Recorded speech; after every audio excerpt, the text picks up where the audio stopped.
Small business is about courage, risk-taking, independence, and we small business owners are survivors. Everybody has an idea for a business, but how do you take that idea from mind to market? This is the place to learn.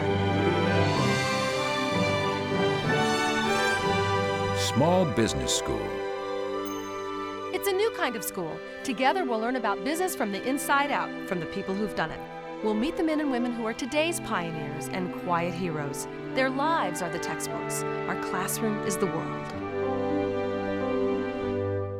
Small Business School is made possible by support from the United States Postal Service, delivering the promise to America's 23 million small and growing businesses. There's no wait at the post office in your own office. USPS.com is waiting for you. And by Microsoft. We see you building a new company from an old company. We see a business full of potential. We're inspired to create software that helps you reach it.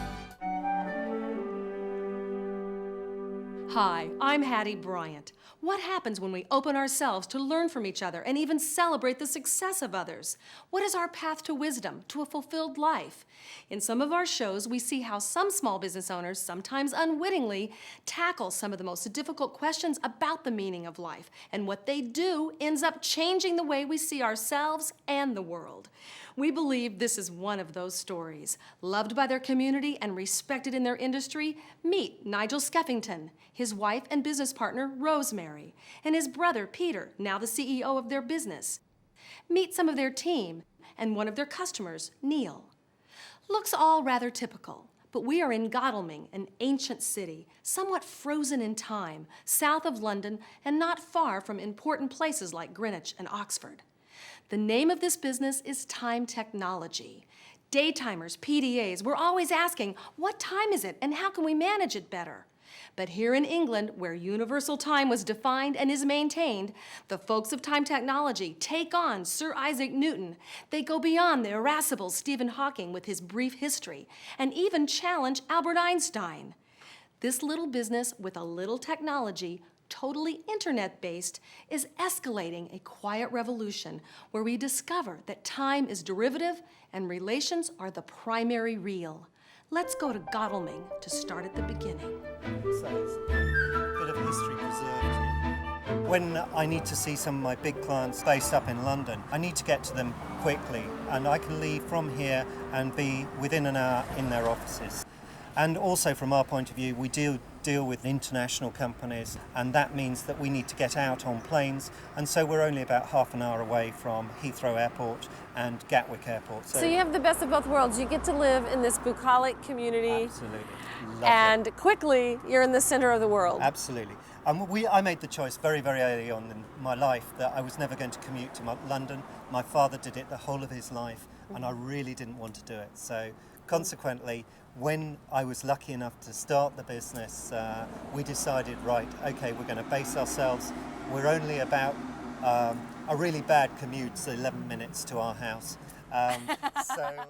When we started out, it was very much driven by my own sort of activity, sales activity, my passion for what we had. I'd been distinctly frustrated with the company I'd worked for previously, who were into time management, and they only worked on individuals. Everything was focused around individuals, and my belief was that although we are individuals, we have to work within groups, and therefore we need to share information and work together outside of just ourselves.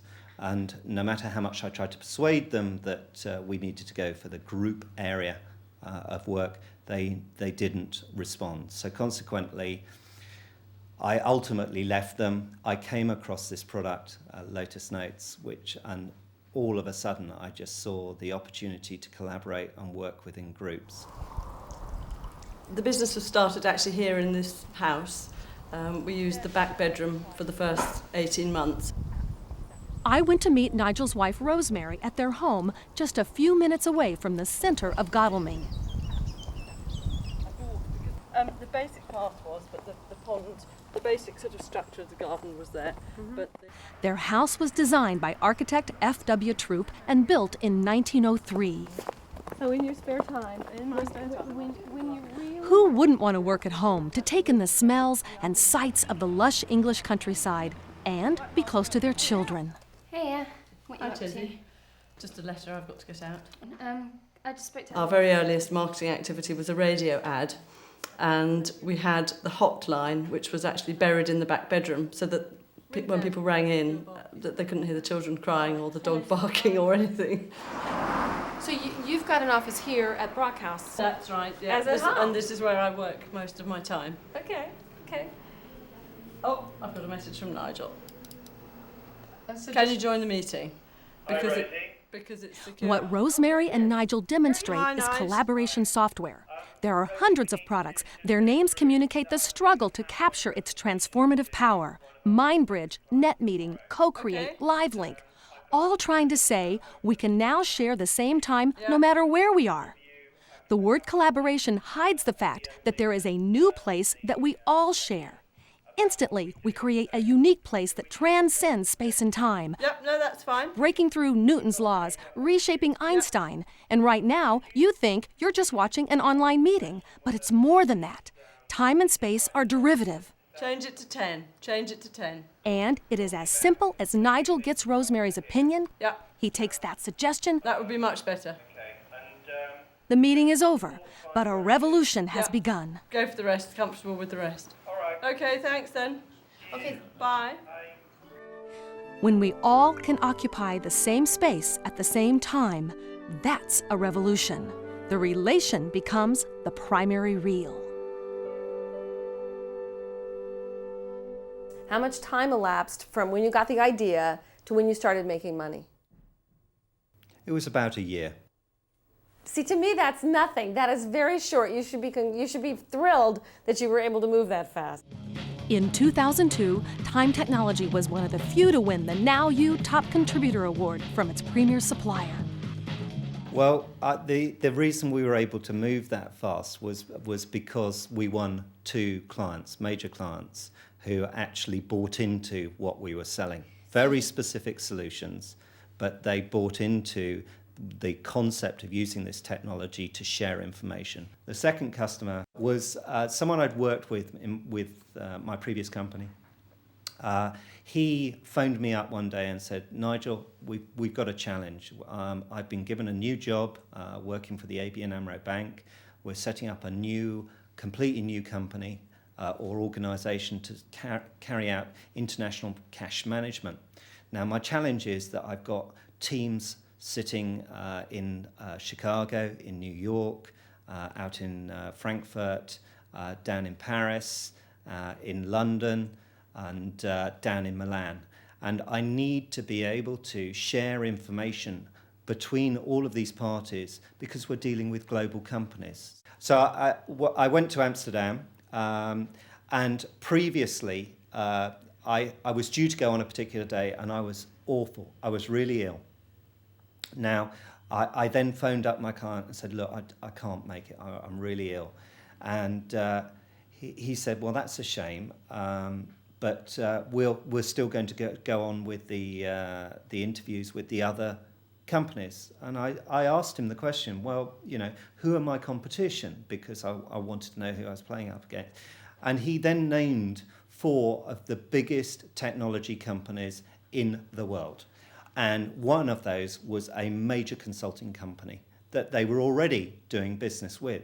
So at that point, I thought, I'm glad I'm ill because I'm not going to waste the last few pennies I've got getting on a plane, paying for that trip over to Amsterdam, landing in a country I'd never been to before, getting a taxi into this place, and I just had this vision of all this money disappearing out, and my last few pennies before I just could not get the business to survive. So I then said, okay, I'm terribly sorry, Chris, I can't make it. Anyhow, next day, Chris phones me back, and he says, Nigel, you are coming, aren't you? When can we make the appointment? I said, but Chris, you've seen all these other people. And he said, yes, and I need you to come. So at that point, I took that as a potential buying message. Clearly, the big companies had come across in a way that something wasn't right. So literally, There were 3 of us in the organisation at the time. We put a PowerPoint presentation together and we made ourselves look much bigger because we had someone in reception who happened to also be the developer, who also happened to be the salesperson and marketing, and we built this PowerPoint presentation together. I've still got it. It's hilarious to look at it now. So I flew out the day before Christmas Eve. So Rosie made Christmas cakes. I arrive, I get into the taxi. On the way to the meeting, the taxi has an accident. My cakes box, which is sitting on the side of me, slides off, hits the floor. So got to the end of the meeting. They asked me some questions and said, right, thank you, we'll be letting you know. Chris Tattersall phoned Rosie to say, I've got 2 pieces of information. I have bad news and I have good news. And so he said, which do you want to hear first? Now, this is what Chris did for all the time that I've been working with him since. He's always got this bad news, good news, lovely sense of humour. And so Rosie said, OK, give me the bad news. And he said, Nigel was involved in an accident. But don't worry, he's OK. And Rosie just like, oh my God, it's OK. And he said, no, you want to hear the good news now. And Rosie's saying, no, how's Nigel? Is everything OK? And he said, you got the contract.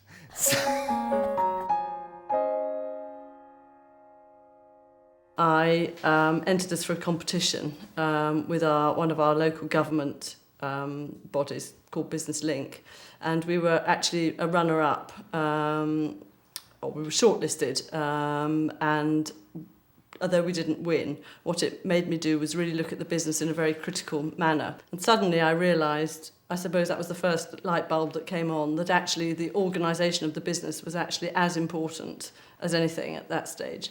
So I became operations director. I suppose we had 7 or 8 people by this stage, and stayed doing that role for the next 3 to 4 years, really up until we were about 16, I think, or 17 people. I used our local Business Link, who helped me with the Managing Director's course. You need to educate yourself and also find, I'm sure it's been said before, but it's a very lonely job, because you have to keep up the front the whole time. If the money doesn't come in or if you have a bad month, it's just head up, plough on.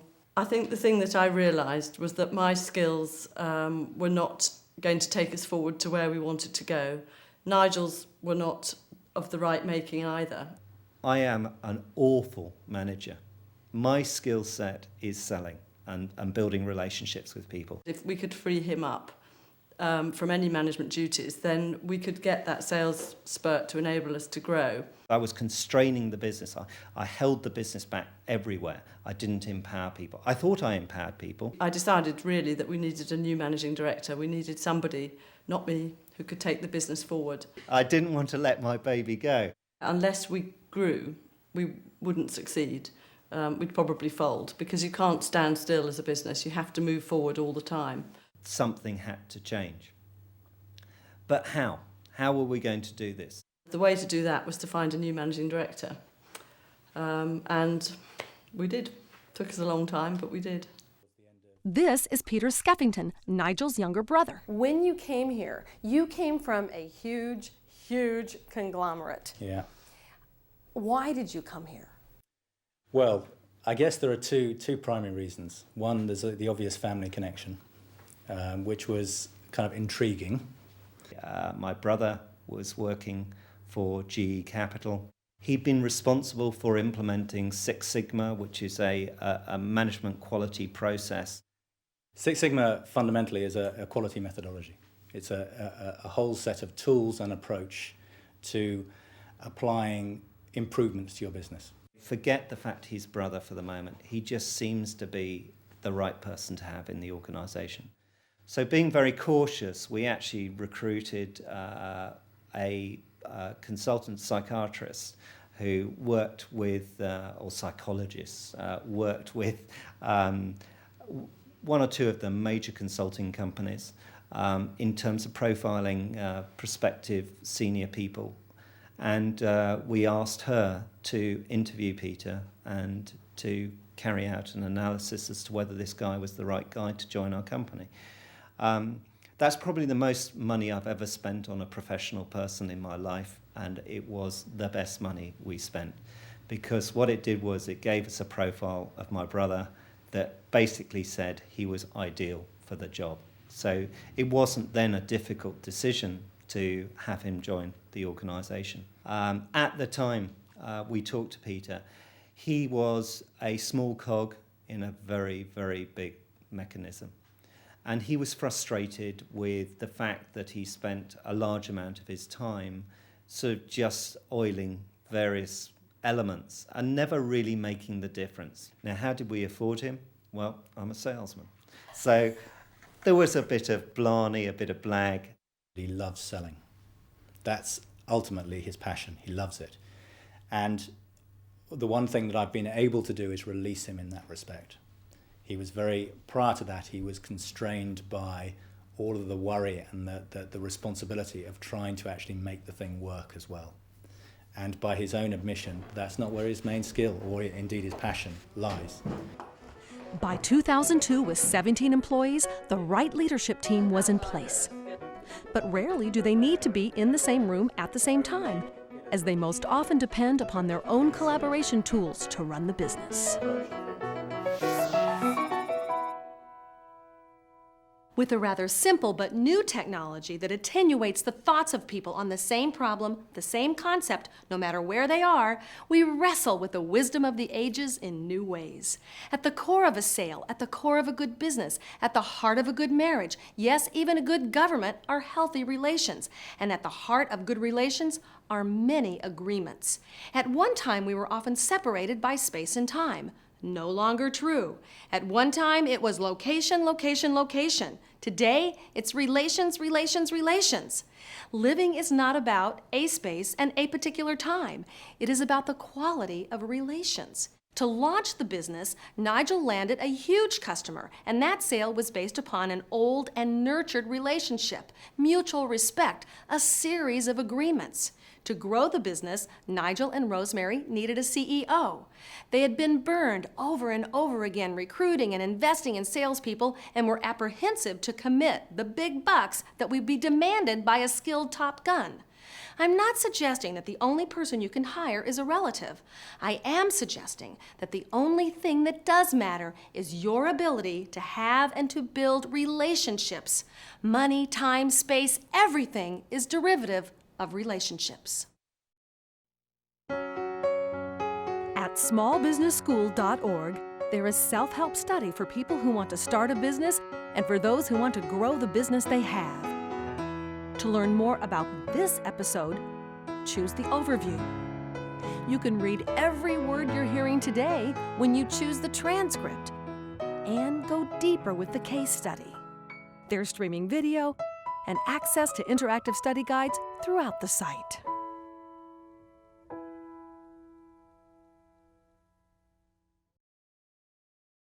Right, but that's populated there. Nigel could use collaboration software for this training session, but he wanted me to meet his customer and take in more of the English countryside.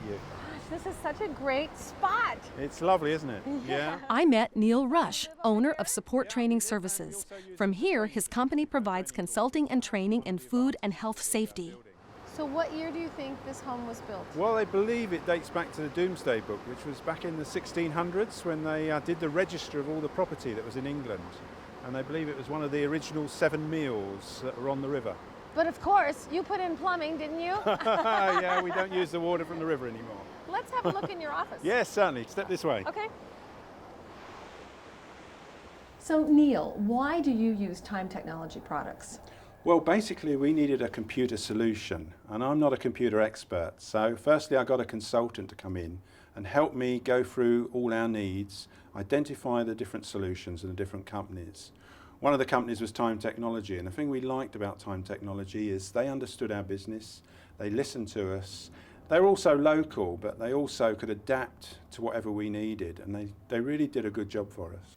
You need to bring in a whole culture of measure, a whole culture of being able to measure these things. That measurement must be carried out primarily as your customers see it, not as you see it.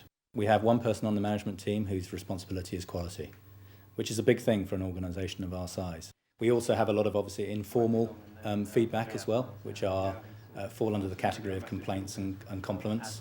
Yeah, that's what I like to see about Time Technology. Excellent service, massive build. When Peter arrived, he said, look, at the end of the day, we are working with a single supplier, effectively, and therefore we must build relationships with that supplier. Steve Rudland is the sales manager. What we've done, because we're serious about the relationship with Lotus, is we've aligned our sales territories to Lotus's sales territories. So we have South East, South London, West, East Midlands, North West, North East, Scotland and Northern Ireland. I set the territory model up and didn't really want to ask anyone to do anything that I wasn't going to do myself. But also, the northern part of the country, there's a degree of suspicion about companies from the south anyway. And because I'm from the north, I get a degree more tolerance there than basically some of the other guys here would do. So the buyers from Scotland will give you 5 more minutes to talk to them because you've got an accent that... Maybe 10 or 15 more seconds. And then, is it hard to get the money out of them? The notion of sending a cheque south of the border for Scottish organisations is quite anathema and quite a difficult one for them to cope with. So we have to work that little bit harder to get the business going up there. So you're able to get the check, though? We're able to get the business, yeah. So yesterday, Nigel comes in and says, we got the deal, we got the deal. Do you think what you've been doing the last 12, 18 months helped that to happen? Very much so, because what happened was they had received the newsletter, perhaps in February this year. They will have been called in March, April. They will have had a mail shot about... I can't think what we met. One of our products, we mail shotted them the next month. Just a simple letter, not expensive, the cost of the stamp, short letter. We mail, call, just touch the customer. While all of their customers have embraced collaboration software, Rosie believes there will always be a place for a well-designed physical piece of mail like their newsletter. Put Time Technology in front of them as much as we can. What do you think the deal you just closed yesterday is going to be worth to the organization? I think Nigel was talking in the region of £1 million. So that is a fantastic contract. So marketing works. Marketing works. It's hard work, but marketing is 99% common sense and 1% you've got to roughly know what you're doing. But you can read a book, you can ask people, but do it. Get your name in front of the customer. Nigel, what does it take to build a business? What does it take? Well, I've mentioned that dreaded word luck, but it does. There is a lot of luck in this business. Any business has to have that lucky break. How do you make yourself lucky? Well, I think hard work, determination, commitment, passion. We have to focus, and we must always focus on what it is that the client wants and that we deliver exactly what the client wants. In fact, we have to do more than deliver what the client wants. We have to exceed what the client wants. That will be the difference. That will be the difference when Time Technology is a multi-million-pound organisation, is when we make that difference and we exceed the expectations of our client. It's all about focus and service. What gives you your stamina? You two, you and Nigel, bought this house when it was falling apart. You said, oh, we can fix it. You bought a building downtown when it was falling apart. Oh, we can fix it. You started a business on an idea. Oh, we can do that. I mean, where does the stamina come from? We did always hope that we would have a third child. We had 2, fine, brilliant. And then we thought number 3, and it didn't happen. And so I always said Time Technology was my third child. And if you look at it like that, then that's what you nurture it, you love it, you take care of it, you're passionate about it, and you do it for that reason, I don't know. We've got a clear vision. We know where we want to get to. We've got ambitious plans for growth. There are no real boundaries to that growth. It's fun. It is a lot of fun.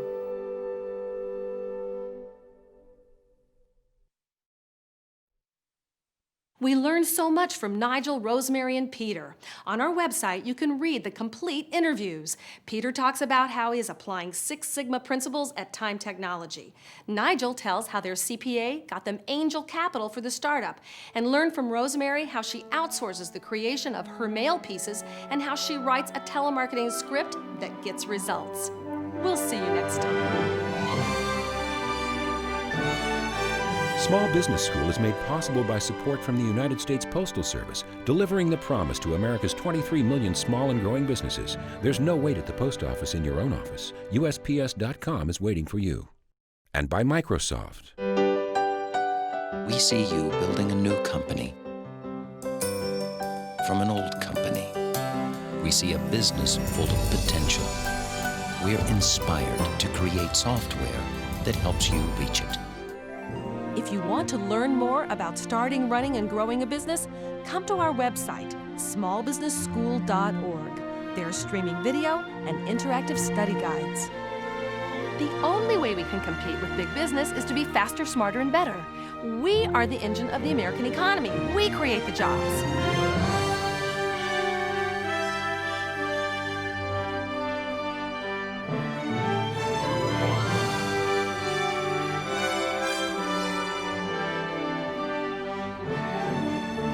Small business is about big commitment. It's about sacrifice and struggle. But we do it because we say, if I don't do this, my life won't be complete.